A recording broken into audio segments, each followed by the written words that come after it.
नमस्कार जी। आज बात शुरू करते हैं राजनीति से और राजनीति के कुछ बयानों से। और किससे? बहुत सारे नेता हैं, बहुत सारी बातें करते हैं, बहुत सारे बयान देते हैं, लेकिन अक्सर यह देखा गया है कि राहुल गांधी के बयान चर्चा का विषय बन जाते हैं। कभी लोग कहते हैं कि उनकी जीभ फिसल गई, कभी वो लोग कहते हैं कि उन्हें ठीक से वो ये बोलना चाहते थे, ये भूल गया। और फिलहाल एक हालिया बयान है, अभी का बयान है जो राहुल गांधी ने दिया है, जिसमें उन्होंने भारतीय राज्य से लड़ाई की बात कही है।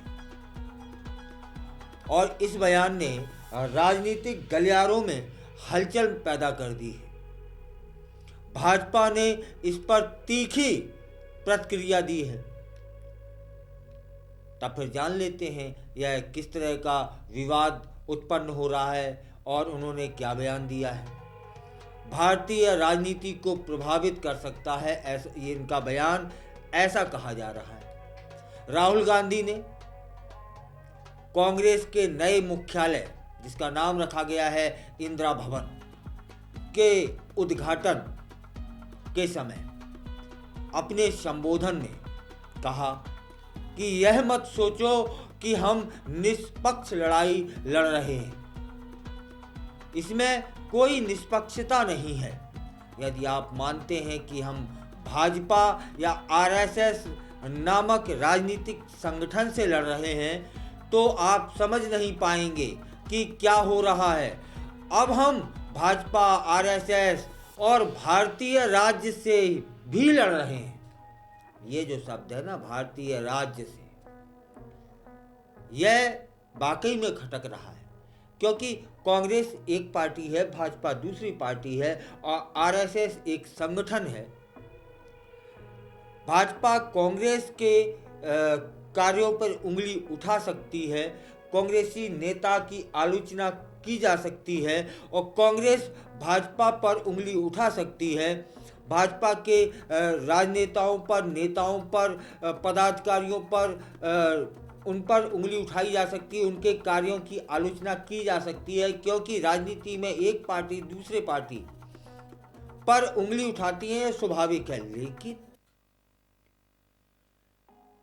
क्या कह रहे हैं वो कि हम किससे लड़ रहे हैं? हम लड़ रहे हैं भाजपा से और आरएसएस से। ये यहां तक जायज था, क्योंकि कांग्रेस की राह में आरएसएस कहीं रोड़ा होगा, है ना, भाजपा कहीं रोड़ा होगी और उन पर आरोप प्रत्यारोप करना जायज है। लेकिन भारतीय राज्य से लड़ रहे हैं, यहां राहुल गांधी क्या कहना चाहते हैं, यह समझने का विषय है। और जब से उन्होंने यह बयान दिया है, यह बयान में देरी नहीं हुई, तुरंत से इस बयान ने विवाद का रूप ले लिया। भाजपा के नेताओं ने राहुल गांधी पर हमला शुरू कर दिया है। यह बयान न केवल कांग्रेस के लिए बल्कि पूरे राजनीतिक परिदृश्य के लिए एक महत्वपूर्ण मोड़ साबित हो सकता है। भाजपा के अध्यक्ष जेपी नड्डा कहते हैं कि राहुल गांधी ने जो बयान दिया है वह चौंकाने वाला है। कांग्रेस का इतिहास उन सभी ताकतों को प्रोत्साहित करने का रहा है जो कमजोर भारत चाहते हैं, ऐसा बोला है जेपी नड्डा ने। उन्होंने कहा कि राहुल गांधी का घिनौना सच अब उनके ही नेता ने उजागर कर दिया है। नड्डा ने यह भी कहा कि यह कोई रहस्य नहीं है कि राहुल गांधी और उनके पारिस्थितिक तंत्र जो है का शहरी नक्सलियों और डीप स्टेट के साथ मजबूत संबंध है। मैं इसे एक आरोप के रूप में देख रहा हूं कि जेपी नड्डा ने यह कांग्रेस पर या फिर राहुल गांधी पर आरोप लगाया है। लेकिन वे ये भी कहते हैं कि भारत को बदनाम करना चाहते हैं राहुल गांधी। अब इस तरह का बयान जब आता है कि भारतीय राज्यों से लड़ाई है मेरी, भारतीय राज्य से लड़ाई है मेरी, तब इस तरह के बयान जब जेपी नड्डा का जवाब उचित सा लग रहा है कि भारत को इससे बदनामी ही तो हासिल होगी। यहाँ ये जरूर समर्थन है कि ये कह सकते थे कि मेरी लड़ाई भाजपा से है, मेरी लड़ाई आरएसएस से, भारतीय राज्य का क्या मतलब। उनका यह बयान इस बात का संकेत दे रहा है कि भाजपा राहुल गांधी की टिप्पणियों को गंभीरता से ले रही है और इसे अपने राजनीतिक लाभ के लिए इस्तेमाल करने से भाजपा कतई नहीं चूकने वाली, क्योंकि बयान ही ऐसा आया है। इस विवाद ने केंद्रीय मंत्री निर्मला सीतारमण और भाजपा आईटी सेल के प्रमुख अमित मालवीय भी शामिल हो चुके हैं।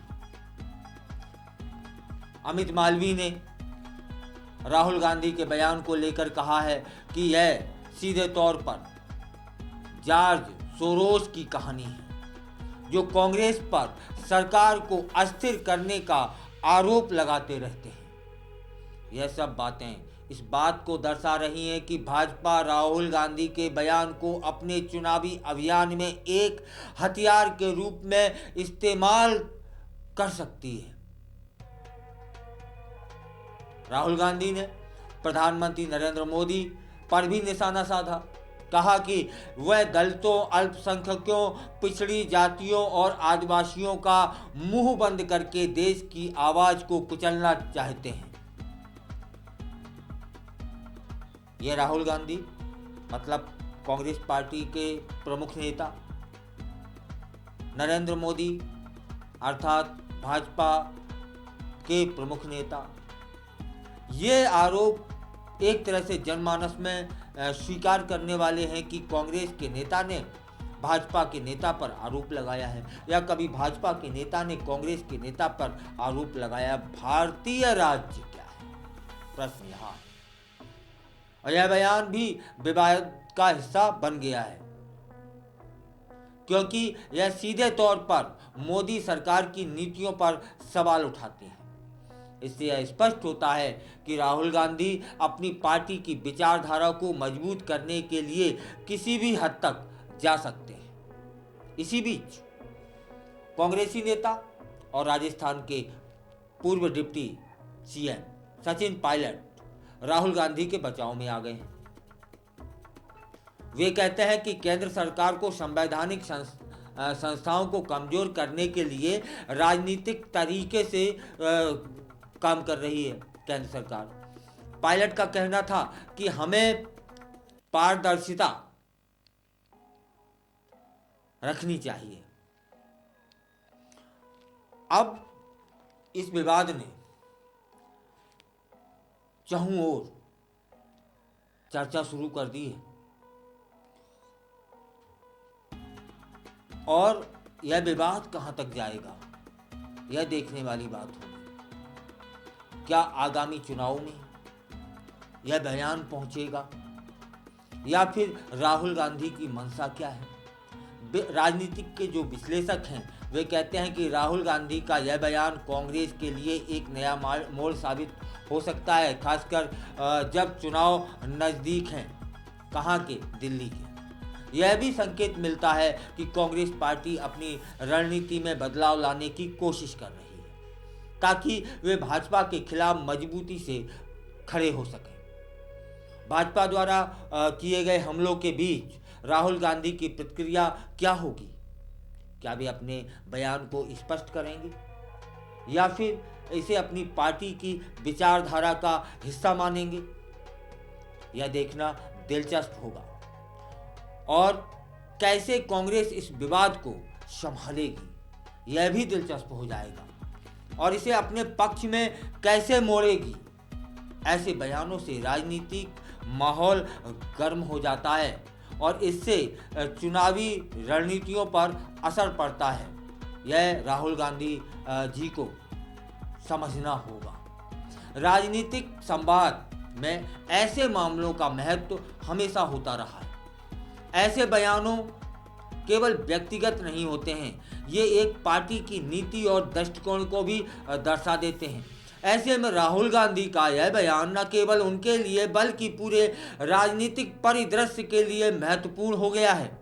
इससे हमें यह समझने में मदद मिल रही है कि भारतीय राजनीति में आंतरिक संघर्ष किस प्रकार से विकसित हो रहा है और कैसे पार्टियां अपने लक्ष्यों को प्राप्त करने के लिए एक दूसरे पर हमला करती हैं। अगर आपको लगता है कि भाजपा ने ठीक सा जवाब दे दिया है कांग्रेस को, तब फिर कमेंट कर अपने विचार साझा करें।